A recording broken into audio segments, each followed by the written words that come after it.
Brenda is a aging care manager. She's been doing that for almost 10 years. Whenever I go to an event on aging in Pasadena, there's Brenda. She's going to talk to us about talking or not talking to your parents about important issues.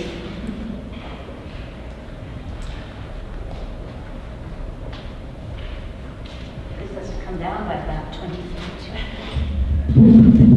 Yeah, that's it. Hi, can you hear me? Yeah. Hi, so my name is Brenda Shorkend, and what I'm going to talk about, first of all, I think Gary's idea of having a love letter is wonderful. But I do have a cheat sheet at the back. If the letter is too much for you, I have a one-page called Peace of Mind Checklist that has most of what he was talking about on it. Not so much the content, which is really important, but at least practical issues of basic information, your medications, your car, your driver's license, your trust documents, but also the people on your documents. And certainly, this is really, really important to have all of these things available. Basically, I don't care. After we die, if we want to leave a mess for our kids, you know, that's our business. What I care about in my work is what happens to us before we die. We want to live well, and we want to have these things prepared, and we want to be able to make sure that we, our parents, our kids, you know, wherever we are in the pecking order, that we know what that person wants, because that's when the trouble comes. And a lot of my work and a lot of Carlos's work and Zach's work is we get paid for the messes. I love it when there's no mess, when someone comes to me and prepare things in advance, we have a conversation about all these things.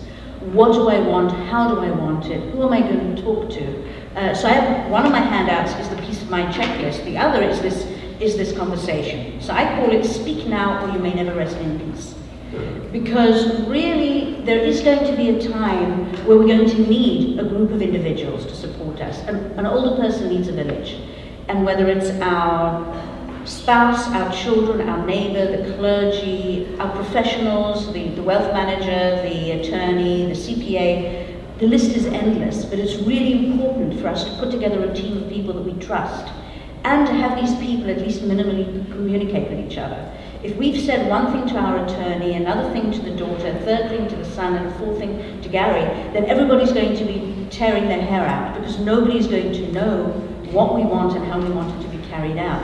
And while we still have a say, it's fine, but the worst thing is to be someone who no longer has capacity in a situation where I can't say, you know, I'm staying in my home. Or even if I do have capacity, I don't have any money, and my kids say, sorry dear, you can't stay at home anymore. And there's nobody in this group of people who can advocate for me and know what I really want. I had a situation only last week where I was with a client at the hospital. He was dying. And we, the people in the room, including some of his family member, we knew exactly what needed to be done. But we had the person who was the agent on his advanced healthcare directive, so the person making the medical decisions, was out of state, hadn't seen him for a number of years, wasn't communicating with us.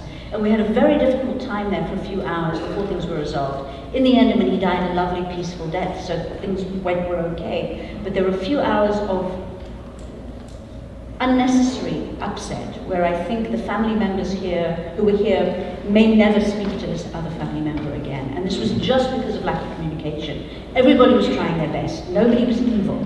And we do have evil people that we need to protect ourselves from, of course. And that's why these documents are so important. I always say, if I put my ex-spouse on my documents 20 years ago, do I really want this to be the person who will decide whether to pull the tubes at the time that it comes? I mean, I would like it to be someone who actually cares about me and knows what I want.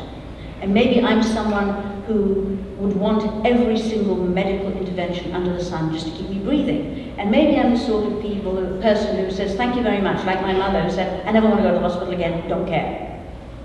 And my job as a care manager, and our job as family members, and especially the people on these documents, is really to do what our family member would have wanted. And this is one of the reasons why, again, getting these documents in order is the first step. But having the right people on the documents, and if it can't be family, have a professional. There are good professionals who can be on these documents. But have the conversations. Because I can say on my advanced healthcare directive, I want Alexandria to make the decisions for me. But if I haven't spelled out in my documents and to her what I want, then we're in trouble. Because then she's sitting there, I'm in not good medical situation, and nobody really knows what I wanted. So it's our gift really to our family members and our children to have these conversations. How long do I have? You're good. 5 minutes. Okay, a few minutes. So one of the things that I really like to talk to people about is how do we have this conversation? So the Thanksgiving dinner is usually not the right time, but it might be.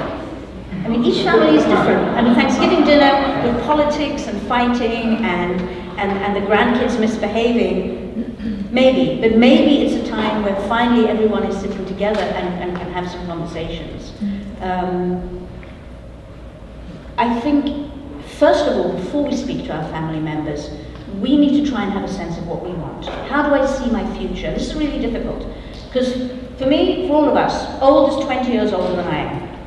So if you're 20, it's 40, and if you're 80, it's 100, but I'm not old.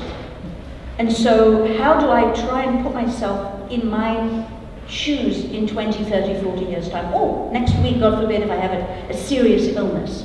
And that's the kind of exercise we need to have with ourselves. So what do I want for my future? Who do I want to care for me?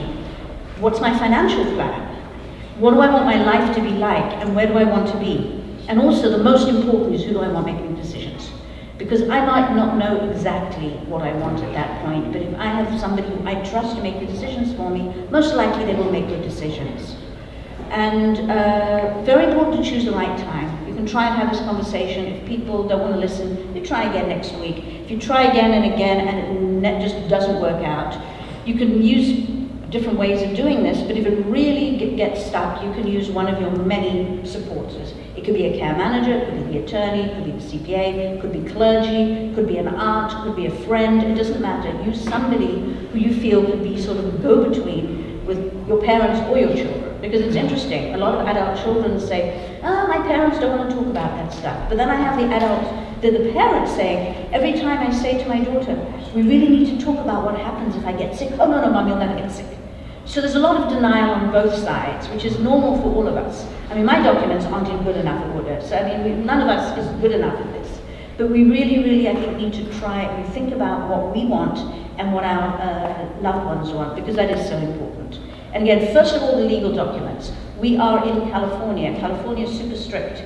If you waltz into the hospital without the right piece of paper, they're not going to listen to you about your family member. If you're lucky and you're a spouse or a child, yeah, they'll listen. But if you happen to be a second cousin, and you're the closest relative, and you're the one that grew up in their home, they might not want to listen to you. So it's really important to be on those documents. What Carlos was mentioning before is on the 30th of October, we're having a presentation in Arcadia, where a CPA, Carlos, a certified financial planner, and myself are going to talk about the issue of having caregivers in the home who are not through an agency. I think agencies are the best and the safest, but they're very expensive. So we will be talking about the ups and downs and pros and cons of actually hiring someone in your home and being sure that you are legally protected. Yeah? And I'll be at the table for that.